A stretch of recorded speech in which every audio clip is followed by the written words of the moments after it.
যদি বেড়া 2 কোটি আবার রাস্তায় নামি একটা কথা বলতে চাই, দেশ কিন্তু স্বাধীন একবারই হয়, গণ অভ্যুত্থান কিন্তু বারবার হয়। চলবে না।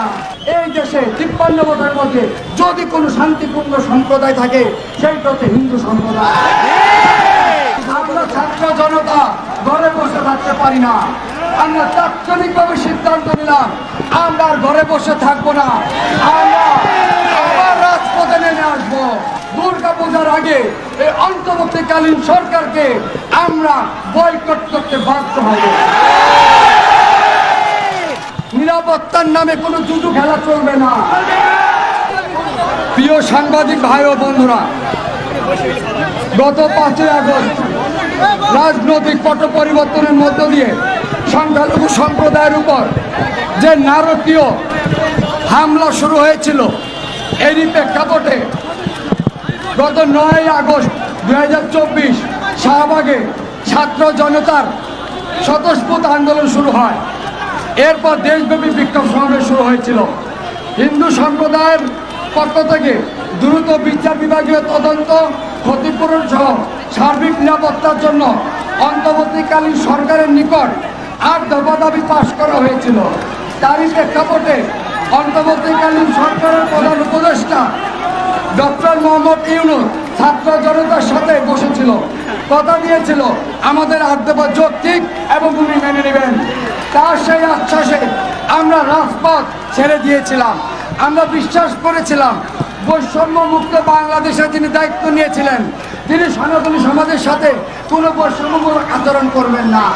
কিন্তু 1 মাস পরেও আমরা দেখলাম গত 53 বছরে যা বৈষম্য হয়নি, এখন বৈষম্য আরো চরম মাত্রায় বেশি হচ্ছে।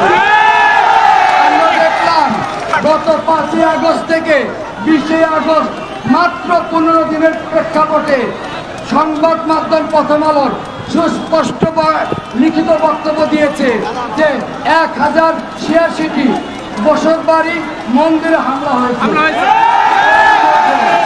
এর মধ্যে শুধুমাত্র 22টি উপাসনালয়ে হামলা হয়েছে মাত্র 15 দিনে।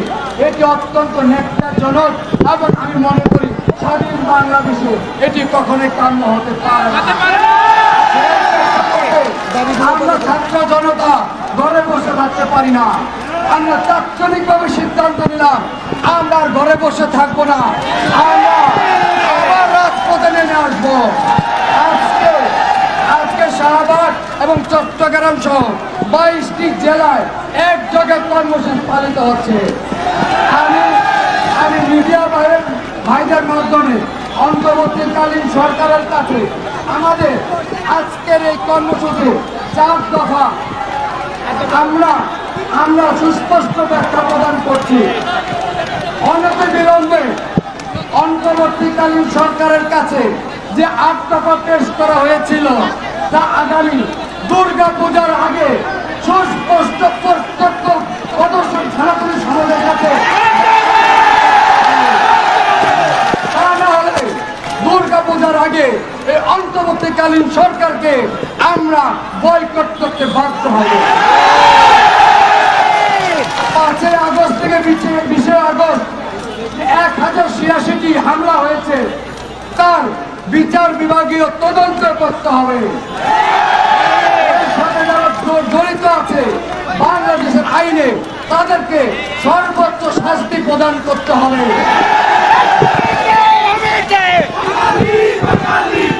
ঠাকুরগাঁও, চট্টগ্রাম, ময়মনসিংহ, রংপুর, দিনাজপুর সহ যে 45টি জেলায় সাম্প্রদায়িক হামলা হয়েছে তার বিচার বিভাগীয় তদন্ত করতে হবে এবং ক্ষতিগ্রস্ত প্রত্যেকটা বাড়ি নির্মাণ করে দিতে হবে।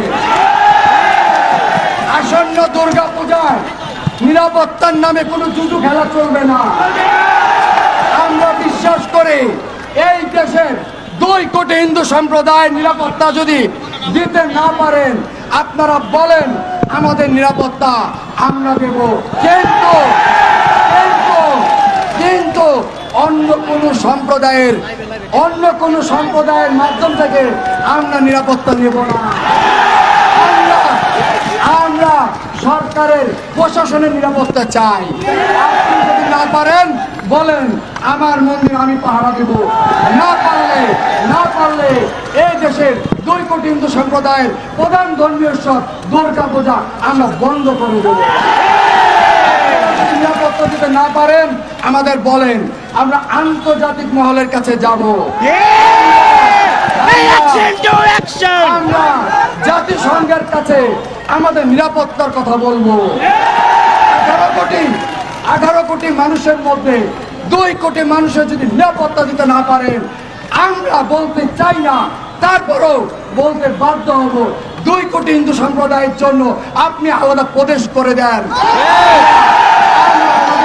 নিরাপত্তা আমরা দেব। কিন্তু স্বাধীনতার 53 বছর পরে আমরা আর কোনো ফাজলামি রাষ্ট্রের পক্ষ থেকে সহ্য করব না। আমাদের দেয়ালে পিঠ থেকে গেছে। আমরা যদি 2 কোটি আবার রাস্তায় নামি, একটা কথা বলতে চাই, দেশ কিন্তু স্বাধীন একবারই হয়, গণ অভ্যুত্থান কিন্তু বারবার হয়। চলবে না, যদি বলে যান তাহলে আমি মনে করবো বোকার স্বর্গে বসবাস করবে। আমরা যদি মনে করি এই দেশে 53 বছরের মধ্যে যদি কোনো শান্তিপূর্ণ সম্প্রদায় থাকে, সেইটা হচ্ছে হিন্দু সম্প্রদায়। আমরা এই দেশের ভূমিপুত্র, আমরা এই দেশের রাষ্ট্রবিরোধী, সংবিধান বিরোধী এমন কোন কাজও আমরা করতে চাই না। কিন্তু যদি নিরাপত্তা দিতে না পারেন, আমরা বাধ্য হব আন্তর্জাতিক মহলের কাছে গিয়ে আমাদের নিরাপত্তা প্রদান ব্যবস্থা করার জন্য। আজকে সহ যারা এসেছেন, আমরা সবাইকে ধন্যবাদ জানাচ্ছি, মিডিয়া ভাইকে আমরা ধন্যবাদ জানাচ্ছি। আপনারা আমাদের প্রকৃত বন্ধু। আপনারা চাইলে বৈষম্য বিরোধী আন্দোলনকে আপনারা যেভাবে তুলে ধরেছেন, আমি মনে করি এই দেশে 2 কোটি হিন্দু সম্প্রদায়ের অত্যাচারগুলো আপনাদের তুলে ধরা আপনাদের জায়গা থেকে নৈতিক রাইট রয়েছে। আমরা বিশ্বাস করি আপনারা সেটা পূর্বেও করেছেন, এখনো করছেন, ভবিষ্যতেও করবেন। সেই আশা প্রত্যাশা ব্যক্ত রেখে আজকের এই সনাতনী সম্প্রদায়ের পক্ষ থেকে আপনাদেরকে ধন্যবাদ জ্ঞাপন করছি। এবং আজকে এইখানে আমরা বিশ্বাস করি অন্তর্বর্তীকালীন সরকারের কেউ না কেউ এসে আমাদের দাবিগুলোর সাথে একাত্মতা পোষণ করে আমাদের সাথে বসে দ্রুত সমাধান করার চেষ্টা করবে।